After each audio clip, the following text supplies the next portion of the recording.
Welcome back to another episode of Trying to Figure It Out. This week we have a super special guest with over 26.4 million likes on TikTok. You guys might have seen today's guest on your For You page. He just might be the most eligible bachelor on the app, but he's pretty hard to tie down. So welcome to Trying to Figure It Out, Matt.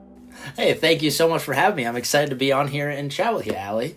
It's going to be fun. So Matt is better known by his TikTok handle, which is 50 dates, 50 states. And you might be able to figure it out from that. But Matt basically travels the country and goes on a date with a girl in every single state.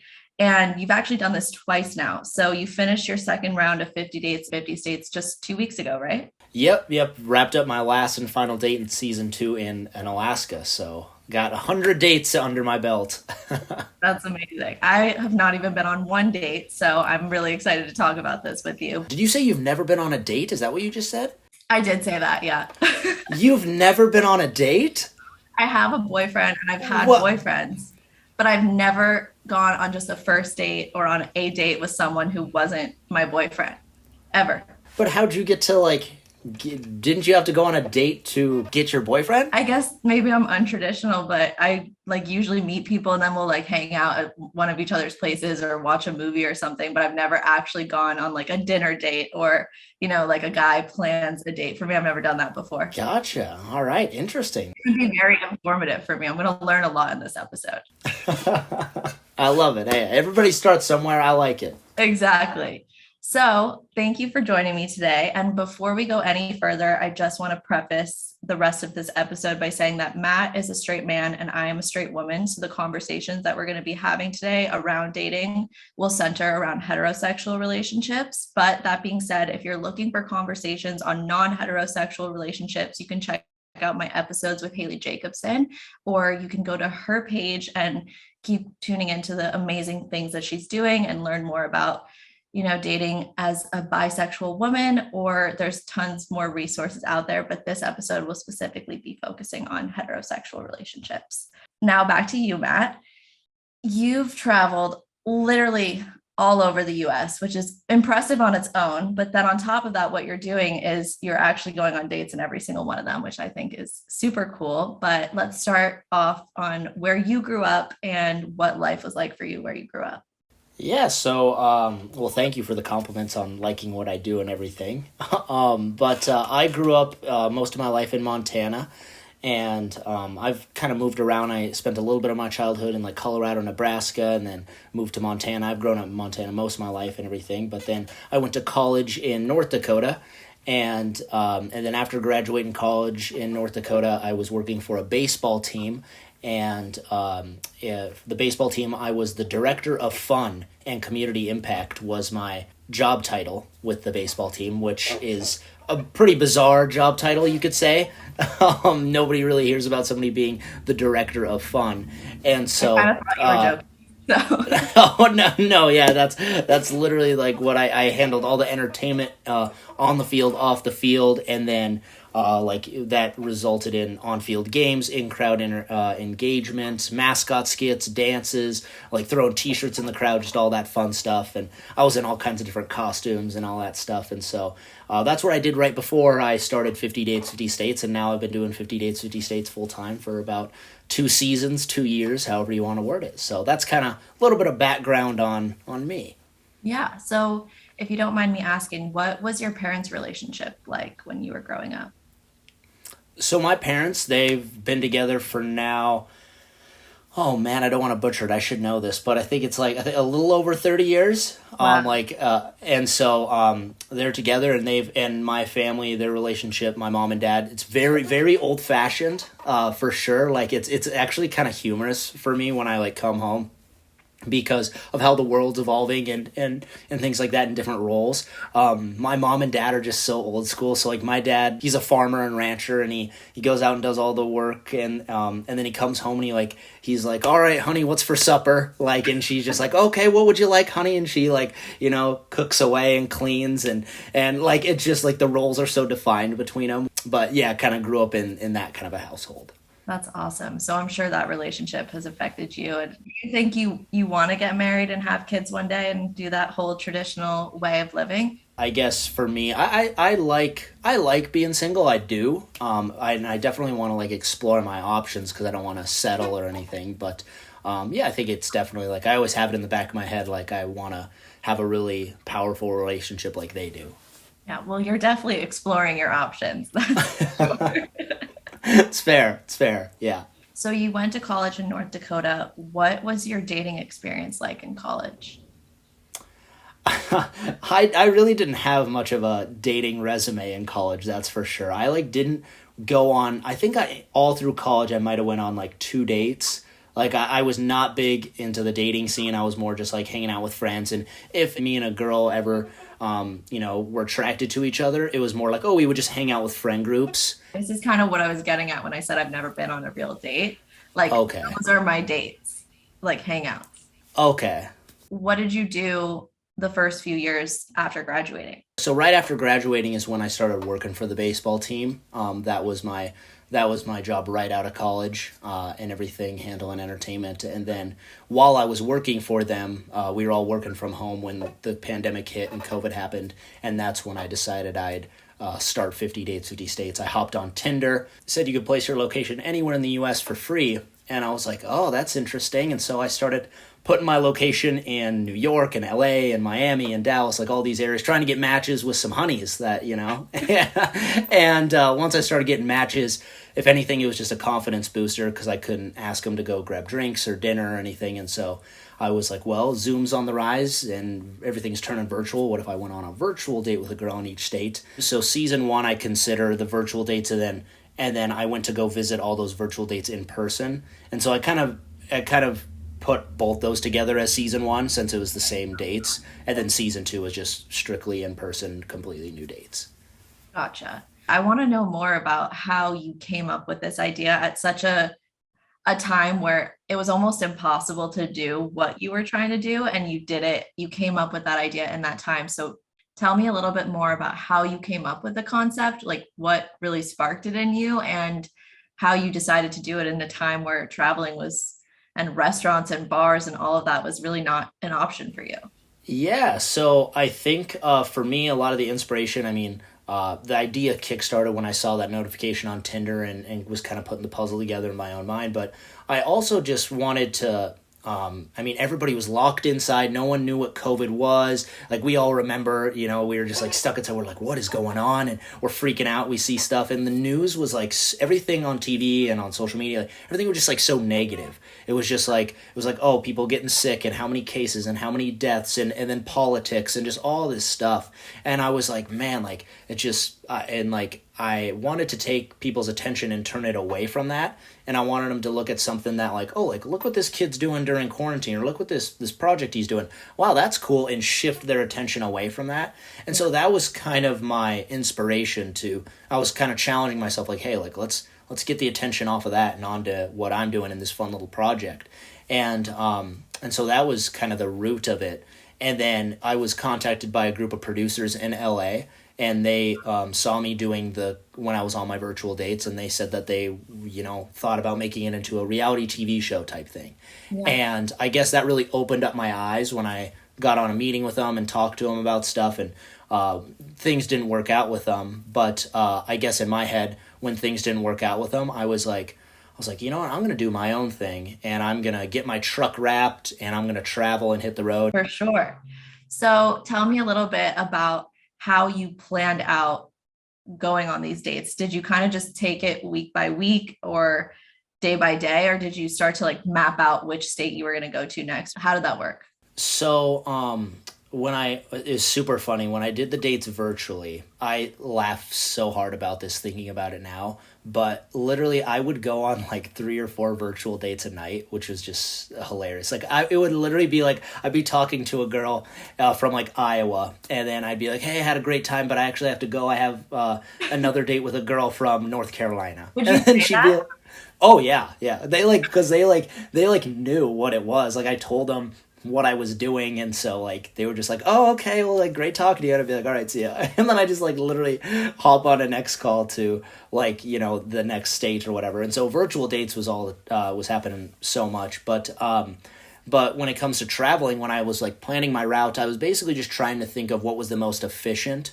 Because I obviously didn't want to be like, oh, let's go from Wyoming to New York to Florida to Ohio. Like, I wanted to just map it out in the most efficient travel way, since I drove to the lower 48 and then fly to Hawaii and Alaska. And Right. so mapped it out with that. And then when it came to planning what we did, I kind of threw that on my dates to do, because since they live in those areas, Right. they know the fun things to do. They know the ins and outs. They might know the more local things to do versus like the touristy things. Totally. And so I would throw it on them, and then they'd give me their ideas back, and then we'd kind of tag team and work together on building out a date itinerary. And that's how basically all the dates are planned. That's awesome. You should become a tour promoter. You would be able to map a tour so easily after all your traveling. Tell me how you found dates in every state for your second season. Was there a different process than the first season? So yeah, season 2, there was a whole new process when it came to getting dates. Actually, the dates applied through my website. They went online and went and applied on the date application, and that was massively popular. Like, I was really nervous about it when I put it out there, because I was like building some hype on TikTok and stuff. But it's like one of those things when you're afraid to almost announce publicly to see the feedback you get. And so I was like, man, if I announce a state application, I get like 200 applications, I'm going to be like, dang, like, I don't know. Like, I just had high hopes. I was really hoping I got like 1,000 applications, but we got over 10,000 applications in less than 2 months. And then over 5,500 in the first 2 weeks. And so it just was like very, very popular, lots of people applying. And then like the first day it opened, my website crashed, and me and my web guy are like working together to like, we're like, oh no, and people are hitting me up, and I felt like a customer support agent at that point, because people are like, hey, I'm trying to apply and it's not working, and I'm trying, But so that was the process this season versus season 1, where I used Tinder, and then also just kind of like if people slid in the DMs or Right. whatnot. But yeah, so the date application was very helpful for this season 2. How did you decide out of over 10,000 applications who you were going to pick for these dates? What was that process like for you? So basically picking the dates, I kind of had a process on how I went through. In the date application, they have to list their information, their social media, like the state they're applying for, the town that the date would be in, and then they have to say a little bit about themselves, and then what their date idea would be. And so I looked at the town they were in or location, and I'd be like, okay, that's someplace that I want to visit, or that I've never been to before, or that I want to visit again. So that I looked at that. Also, if I had any sort of sponsor obligations or press or media obligations that I had to be in a certain town for, so I had to target that certain area. So location was one. Age, because I'm 25, and I had like a ton of like 16 and 17-year-olds apply, and obviously that's not that's not ideal. Like, I appreciate them applying, of course, but with all due respect, I picked people who were like 20 and up. I think like I had 3 dates who were 20, and then the rest were above 21. And so age, location, and then basically just what they put for their description on like their bio, and how they sold themselves, and about them, and what their date idea was. If their date idea was super fun and cool and exciting, I'm like, oh, that's awesome. Like, she's moved up here compared to this girl. And so that was kind of my selection process. And it was very tedious to narrow it down out of that many applications to 50. But obviously a fun kind of tedious, if that makes sense. How long did it take you to fully narrow it down? Well, oh man, it's hard to say, because I also picked throughout the season. Like, at first I was going to just pick all at the beginning and just have all 50 locked in, squared away, good to go. But my management team thought it would be better if I should pick throughout the season, so then people still like could apply. And in ways that was good, and in ways that was there were pros and cons to it. Yeah. Because one, sometimes there was like a lack of preparation, where I'd be like, crap, I'm like traveling so much, going on dates, I'm like, I don't even have a date picked for this state. So I'd have to hurry and look through the applications and be like, hey, you want to do this type thing. So sometimes there was that, but also it did build that intriguement, and people kept applying and stuff. So yeah, so if I were to say in the beginning, though, when I picked probably, my first 20 dates, or 15 or so, that even just that small bunch, that took me like probably a week of just like every day, Right. all day, looking through them and like narrowing it down for like 20 of them. So it was quite the process. I can't imagine. That's so crazy. So season two doesn't just stop at the 50 dates. Can you tell me a little bit more about what the next steps are? Yeah, so it's exciting that I've gone through 2 seasons of this, and there's a couple finishing ties. I'm actually going to make like kind of a pretty big announcement over my socials tonight, which is exciting for what's happening next week. But then after those things are all finished up, I don't know what a season 3 will look like. I think I am personally like, yes, I've gone on all these dates, but I think I'm almost ready to pass the baton off or the torch to someone else, because if I keep doing this, one, it gets stale. I've done it twice now. People are going to be like, what is this guy doing? Type thing. And so I probably, what I'm thinking is replace myself with another guy and he goes on dates with a girl, or have a girl do this and she goes on dates with guys. So I'm looking Yeah. at both those options, and I've been hit up by a lot of different production companies and producers and stuff that want to take this to the next level. So I've had some meetings with them, and I'll have to see where things go with that possibly. Well, that's awesome. Congratulations. That's super Thank impressive you. what you've done with this concept and this whole brand. It's really cool to see, and I'm excited to see what's next. Oh, I appreciate that. Thank you. I am too. It's gonna be interesting. I hope one day we can turn it on and it could be on like a Netflix or a Hulu, or that would just be like, that'd be like a dream come true. Like a really totally different, strange version of The Bachelor and Bachelorette. Right? Yeah, combining Miss America and The Bachelor. Boom. Yeah, literally. Yeah. Okay, so we've covered all the basics around 50 dates, 50 states. I want to get into some more personal details about what the experience has been like for you and how you approach dating and what some of the date experiences have been like for you. Love that. Sounds good. You're really only going on first dates with a woman. So, what is your end goal with this? Is it more to say you did it and really get the experience, or is there a hope that you might find love in one of these states? I love is a strong word. And I think for me, a lot of people will ask me like, "Oh, how do you not catch feelings going on these dates and stuff?" And I think, like, for me at least, time is a big factor in developing feelings. If me and you were going on dates, I feel like I'd have to have, multiple dates or multiple experiences with you to really catch those feelings. Now, we could go on a first date and you could catch my eye and I could want to hang out with you again, absolutely. But I think to build that feeling and lust and attraction and like love for, I'd have to just spend more time with them. And so it's a little difficult with 50 dates, 50 states, where I'm bouncing around going on all these first dates like you mentioned. So I think for me, I'm very open to seeing if there's a girl I connect with extremely well, and then at the end of it being like, hey, like, what's up again, and trying to kind of rekindle that fire almost and everything.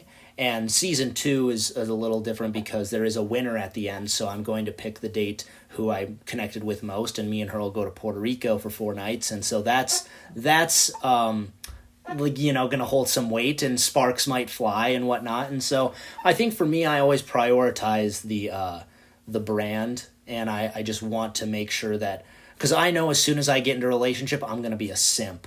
I'm gonna be simping. And I'm gonna put the girl's needs before my own, and I know that I have like a lot of dreams, goals, and aspirations, and so I know that I'll focus on that while I'm single. But if I get in a relationship, like, I'll probably put those on the back burner. So I just almost want to get to a spot where I am like, I did it, heck yeah, like, I'm where I want to be, and then I look for that person a little bit more. Totally. Have you found that there's been any dates you've gone on where the girl caught feelings and had a hard time parting ways with you, or has still tried to stay in touch? Has that happened to you yet? Yeah, that's happened a couple times, and it's like almost, and like, I don't want to be rude by any means, but it's almost like uncomfortable for me because I've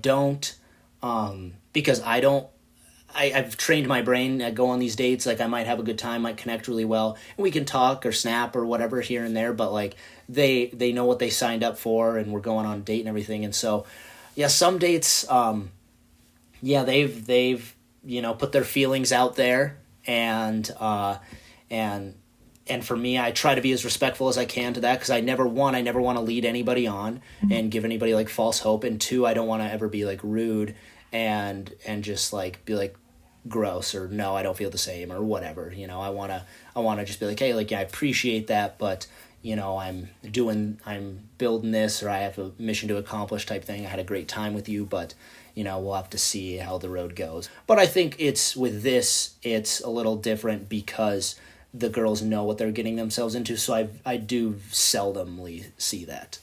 Right. So I know for you, you kind of know the mindset you're going into on these dates. So like you said, you haven't really allowed yourself to fully dive into that possibility. But that being said, has there been a date where you felt a real connection and you had a hard time not thinking about that or getting over that? Yeah, there's a handful of dates that I feel like I've really connected with well, and even season one. So season two was a lot more like, okay, date travel, date travel, date travel. Where season one, I was by myself doing everything, and so sometimes I spent like 2 or 3 days with a date. And so those dates, I spent a little bit more time with them. We hung out a little bit more, and so sometimes those were harder to leave in season one. In season two, I think that there's been girls that I've found really attractive, and we've meshed really well, and we've had great conversation, and like our morals align, and we have a similar mindset and hobbies and stuff, and they sit in the back of my head when I'm thinking about decisions and whatnot. Some I connect with a lot better than others, but I feel like out of season two, I'd probably say there's about 4 or 5 that I connected with, I feel like, extremely well, and that's I kind of think about when it comes to decision making, I guess. That's fair. And I think makes a lot of sense. And I think for your own protection too, going into this process, you have to have your guard up a little bit because I mean, it is partially work for you now too.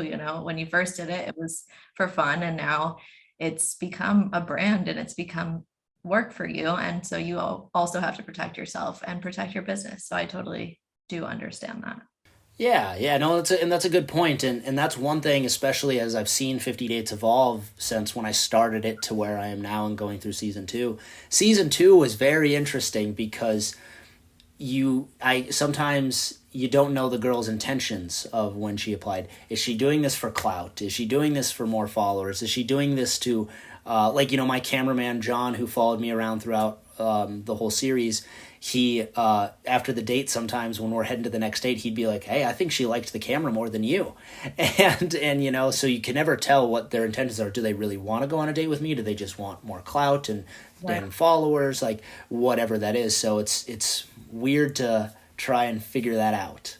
I'm sure. And not to say anything's inauthentic, but I'm sure there will never be anything as authentic as season one for you because that was just you doing something that had never been done before and you gained the followers as it happened. So I think that's something that I've been really curious about was just how much has it changed now that there's numbers at stake, clout at stake, followings, all of that is a part of this now. So I am curious to know how that's changed the authenticity of the process for you. Yeah, that's a great question. And, season one has such a special place in my heart because it is like nostalgic and it's the beginning and it's something that you started. It's like always cool to look back from where you started to where where you've come. And so I think looking back at that season one, yeah, just so nostalgic and we were all in it together and I went virtual dates. I felt like honestly more connected to my dates because we had our virtual dates and then I meet them in person. And so they were part of that process for like a year. Right. And we were all just doing it together and having fun and I really enjoyed that. And obviously I got like some interviews here and there in season one and press, but now season two, it's just at a bigger scale where had a cameraman with me. We're mic'd up on dates. We have, these date episodes on YouTube and the date applications and, more press and more followers. And so, yeah, it's definitely like evolved into some, and that's really cool. Like I feel very grateful and very blessed to like have that happen.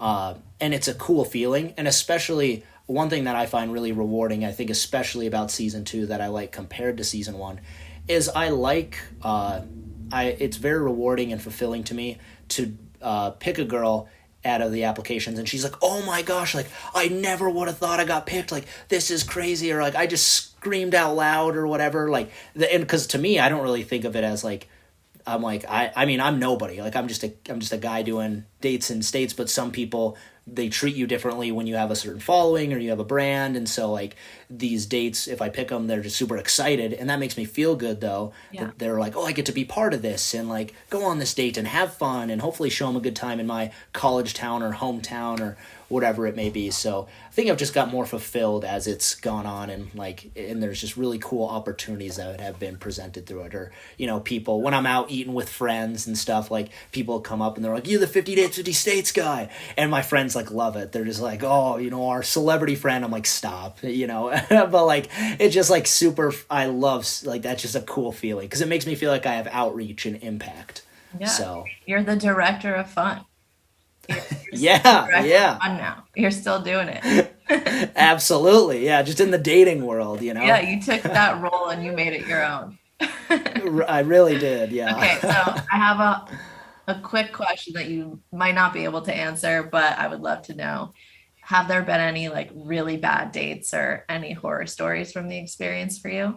Yeah, there were a couple that, weren't like there were a couple that we definitely just didn't see eye to eye on, or we didn't mesh really well. Some it was more on like just because I mean like I can literally talk to like the wall for 10 minutes, like I can talk for days, but sometimes going on a date there might be a date who's a little bit more shy or awkward or quiet, and so sometimes those get a little weird and awkward.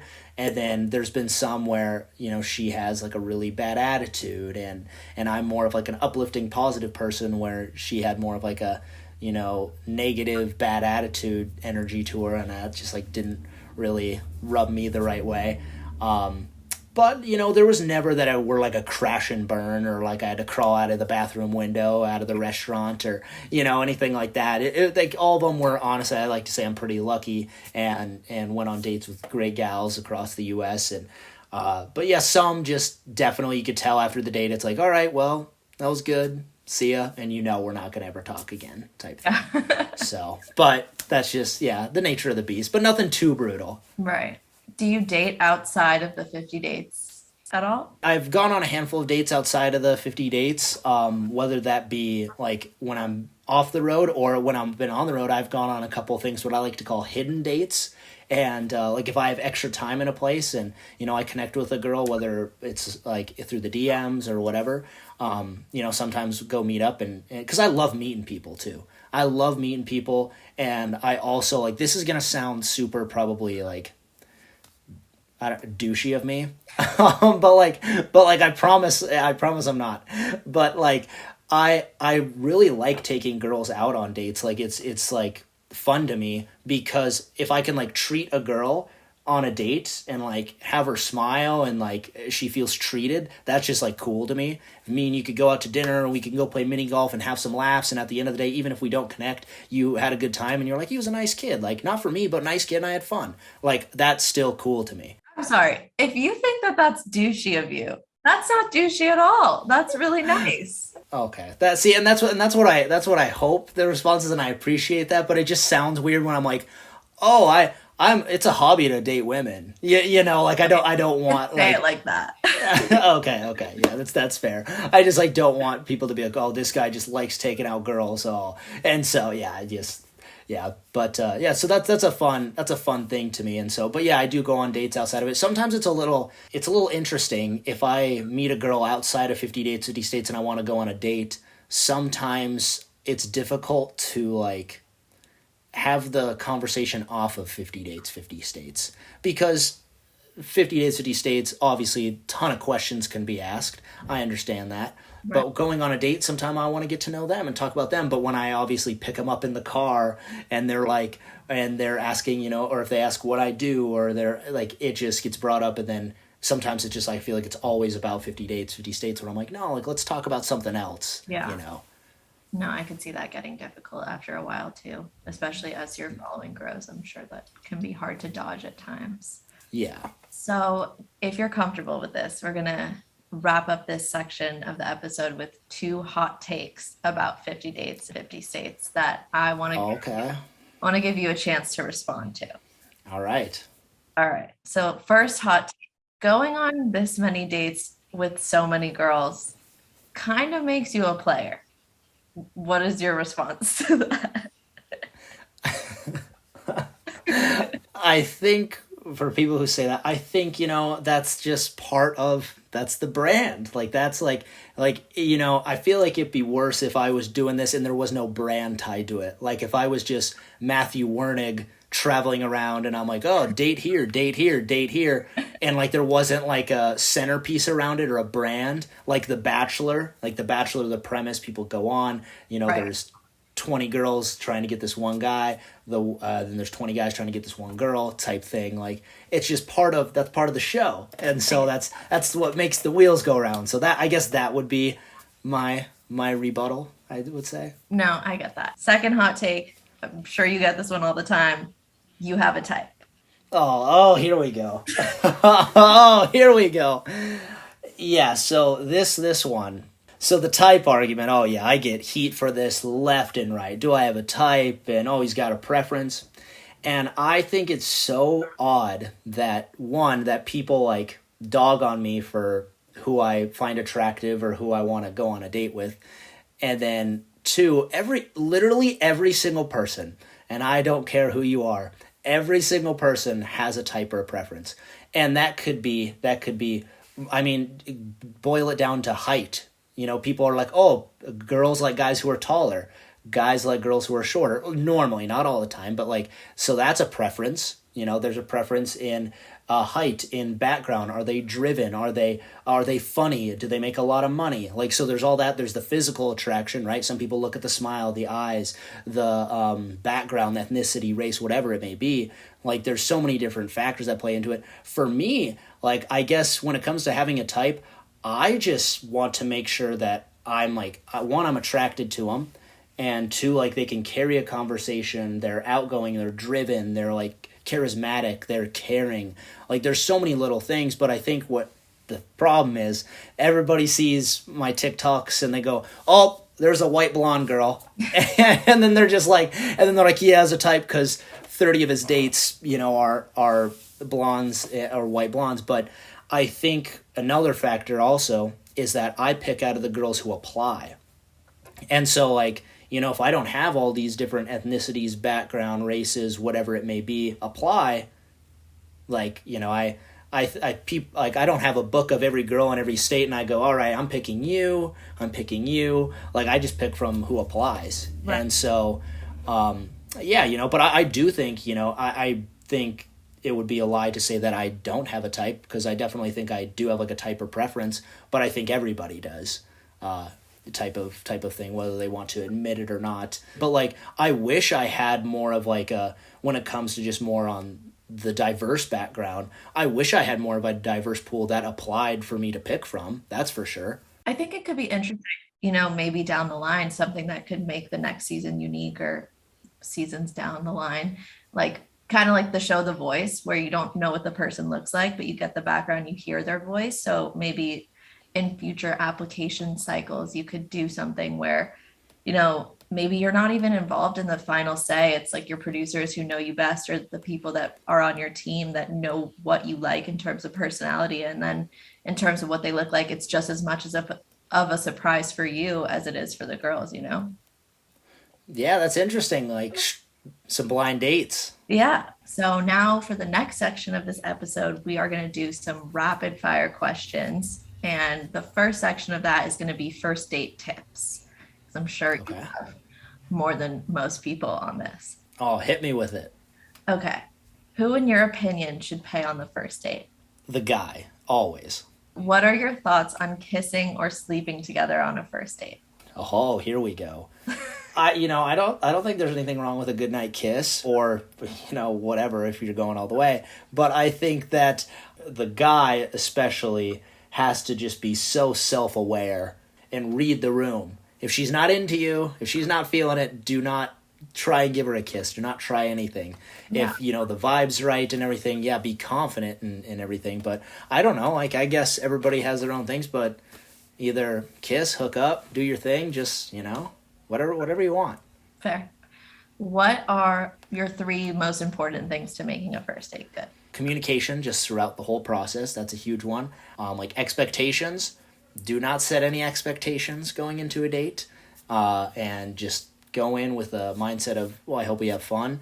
And then I think the third thing would be, I think, have fun and relax. Like, just don't be so hard on yourself. Don't be worried about, what you're wearing, what you look like, what you're going to say. And just be in the moment, relax, and have a good time. What was the best first date activity that you did over the 2 seasons? That's so hard. Could I give you, my top 3? Mm-hmm. I'd probably say the helicopter, riding in a helicopter in Alaska, and riding up to the glaciers and drinking the glacier water and that was unbelievable. I'd probably say zip lining in the mountains of New Hampshire. That was immaculate and freeing and so cool. And I'd probably say going to the pro soccer game in Kansas City, and that was more so just because of they got us seats basically right on the field. That we got custom jerseys that said 50 dates, 50 states. They got us on the big screen and had us on the kiss cam, all circled around 50 dates, 50 states, which was so cool in front of thousands of people. So that was a lot of fun. So I'd probably say those 3. Happy for you. I feel like you're just living your best life. I try my best. Okay, what are the best ways to beat first date nerves? Take a couple shots. No, I think in a more organic way. I think just don't overthink. I just don't overthink. Don't set those expectations. Do something to get your mind off it, maybe. I don't know, if you have a date at 7, don't sit there and plan your outfit for 3 hours or just wait around the house looking for stuff to do until then. I don't know, play video games, go on a run, go to the gym, do stuff, keep yourself busy until then, because then you won't have time to overthink. If a first date doesn't go super well, is it okay to ghost? I don't think it's ever right to ghost, unless, honestly, I think ghosting, some people deserve to be ghosted. If they did something super rude or ignorant or something that they just were completely they lacked the self-awareness of, right? And they're oh wow, I don't know why they didn't text me back. It's well, maybe you shouldn't have done this. But I don't think it's ever right to just ghost someone. I feel you. So what are your top 3 questions you like to ask on a first date to get to know a girl better? One that I always like to ask is basically just what the dreams, goals, and ambitions are that they have, because I just want to see, I can almost tell if they're driven that way. If they're I really want to start my own business, or I really want to go into this, or I really want to be the next best news anchor, or I want to, be a professional cheerleader, whatever it is. You could kind of tell you could almost revolve their lifestyle and some of their things they do or say around that vision they have. I always word it by saying, if I was on a date, I'd be what's Allie's big dream? That's how I would say it, type thing. Right. And so asking that, and then others, I like to ask about family, family and friends. I could kind of combine those two. Just do they have a big friend group? Do they have a big family? Any brothers, sisters? What do their mom and dad do? Kind of all those questions. And then another one, this one's pretty cliche, but what they like to do for fun. What are their hobbies? What TV shows do they like? What movies? What are they active? Do they go to the gym? All those things I like to talk about. And I think each one of those questions sparks so much more conversation. So I think those are really good umbrellas that can actually take over an entire date with just one of them. Oh, 100%. I think a fun icebreaker is to ask what their favorite kind of alcohol, or what their favorite kind of shot is. And then when they say it, if the waiter, or if you're at a restaurant or something comes over, you order 2 of them. That's always fun. That's always good. So what are some big turnoffs or red flags on a first date for you? When they can't hold a conversation, for sure. When they're distracted, if they are looking around, or they're not engaged in the conversation, or they're on their phone, oh my gosh, get out of town. And I'd probably say interrupting. I don't think I've had that too much, but if anybody interrupts, they're a terrible human being. Like, like, have you ever met someone where you're talking and they'll just talk over you in the middle of a sentence? Yeah, I It's terrible. I know what that's like. One for me is manners. Oh, good call. Good one. Manners Yeah. really, really drive me crazy. Like if you're chewing with your mouth open or your napkin's not on your lap, oh, that pisses me off. And I don't even know why, because it's not that big of a deal, but it bothers me like a lot. That is hilarious. I've never heard that one. That's so funny if like you went out on a date and he was just like perfect and then you get home and your friends are asking like how it went and you're like he was terrible, and they're like why? And you're like, "Oh, he didn't put his napkin on his lap." It's the Like only what who is yeah, who is this guy? Do you think you have any red flags? Oh, I'm perfect. No, no, no, no. I'm just kidding. Oh yeah, I probably got. I hope you have like 3 more hours of the podcast because I could just start going down the line. No, I think if I were to name some of my red flags, I'd say I will admit I'm usually always late. I'm bad. I'm bad with like I feel like I'm always late of picking up a date. I don't know if you consider this. I don't know if you would consider this a red flag or not. One thing I caught myself doing this season, watching my date videos back, is I would sometimes walk in front of my date. So, like, my date would be walking, like, if we were walking somewhere, and I would just walk in front of him. Like, I wouldn't walk beside him. And, like, I wouldn't be, like, a mile away. But, like, I just, like, I don't know, I'm a fast walker, and I wasn't even self-aware enough to realize I was doing this, and so I started getting roasted for it. People were like, Matt, walk with your date. And I'm like, oh, okay, I should probably, I don't know if that's a red flag, I feel like that's just more of a bad habit.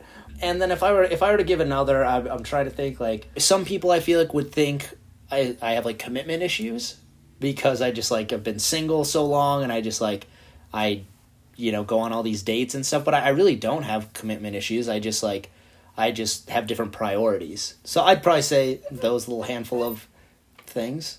Yeah. So are there any first date tips that you feel like we didn't cover, or do you feel like we really hit most of the most important ones? I think we did pretty good with first date stuff. Like, I think just making people feel comfortable on a date is like the number one key to making it like at least just like flow.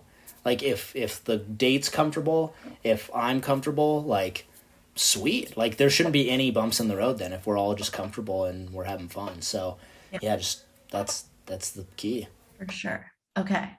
So now we're going to go to the next rapid fire section, which is going to be like a which state is type questions. So Okay. the first one we're going to do is which state has the best pizza? The best pizza, I'd probably have to say New York.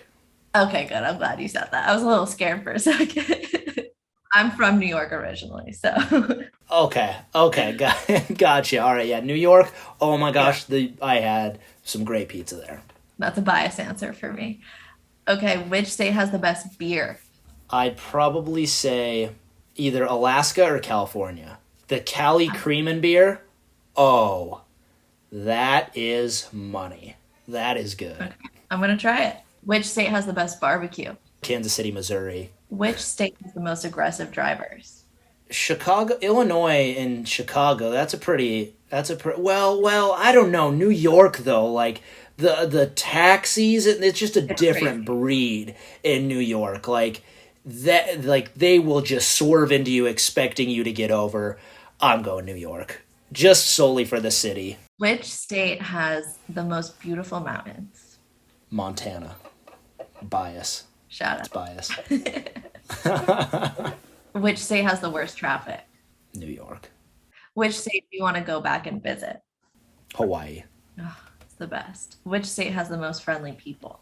Probably, I'm saying North Dakota. Nebraska has some nice people too. I don't know. It's tough.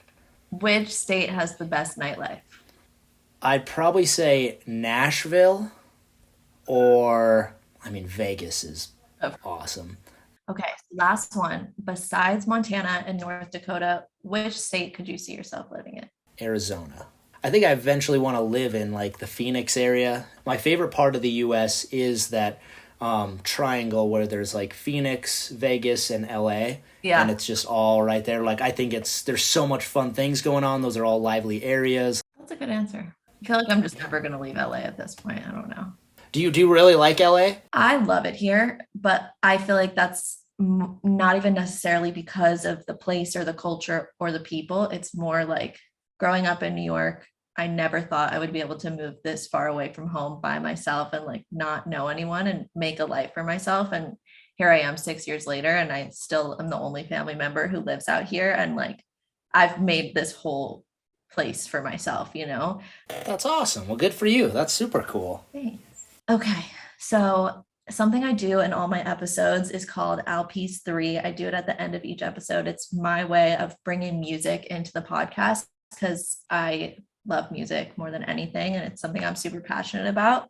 So typically at the end of each episode, me and my guests will go through a theme and pick a few songs to add to the Spotify playlist that I have. And it's just running with songs from each episode I've done. So for you, I was wondering if you would tell me 3 songs you would play in the car after you just picked up a girl on a first date. Oh, this is very creative. Very creative. I love it. Thank you. I love it. All right. We're going to go My Humps, Fireworks. No, I'm just kidding. No. Oh my God. I was like, is he serious? No, yeah. All right. Let's see. Definitely going to throw a J. Beeb song in there. Actually, we'll go new Justin Bieber. I'll probably go like Stay by Justin Bieber and Kid Laroi. Throw that one in there. I'd probably also throw Broadway Girls by like Morgan Wallen and Lil Durk. Like probably throw that one. And then I'd probably throw like I love Mike, like Mike Stud. And so I'd probably say there's this one song that I just like. I swear every time I play it in the car, because usually the music's turned down. But one of my dates, I swear, like every single time I play it, like a date will be like, "Oh, what's that song?" And it's or what's this song called? Because they've never heard it, or they'll be like, "Oh, I love this song of Mike's," and it's called "Up Again." So probably "Up Again" by Mike is the other one. I'm looking at my Spotify right now because there's a Mike song that I really like. Oh, it's called I Don't Want to Party. Oh, that's a banger. That's a great song. I'm going to add that to the playlist too because I like that song. There you go. Yeah. So those would be my 3. A couple, 2 that are a little bit more mainstream, and then one that's a little bit more hidden gem. All right. Well, thank you so much for talking with me today, Matt. It was such a pleasure to have you on and to learn more about what you're doing, what you've done, and what's to come next for you. I think you have such a special thing going for you. You're super, super outgoing and seem to really know who you are. And I just think what you're doing is great. So thank you for being on here. I think my listeners are going to learn so much from you and hopefully have their questions answered about how to go on a good first date. I can't wait to see what's next. Well, thank you so much. I appreciate that. You're complimenting me left and right. That was very nice. But no, I appreciate your kind words, and it was an honor to hop on here and chat with you and everything, and I'm excited to check it all out. Thank you so much. So where can my listeners find you to follow along with your journey? Yeah, I encourage everybody to check out the 50 Dates, 50 States website. That's where, you can read about my journey a little bit. You can hear the backstory of it. You can meet all the dates. You can see, who my season 1 dates were, who my season 2 dates were, see their bios, check them out on Instagram. I also have all my socials listed on there of TikTok, YouTube, Instagram, Facebook, stuff like that. So I'm mostly popular on TikTok, but then we premiere all of our all of the long form date videos on YouTube. So just encourage everybody to go check it out. Perfect. Thank you so much. So we'll see you guys all next week on Trying to Figure It Out. Thank you so much again, Matt. It was a pleasure. Hey, thank you so much.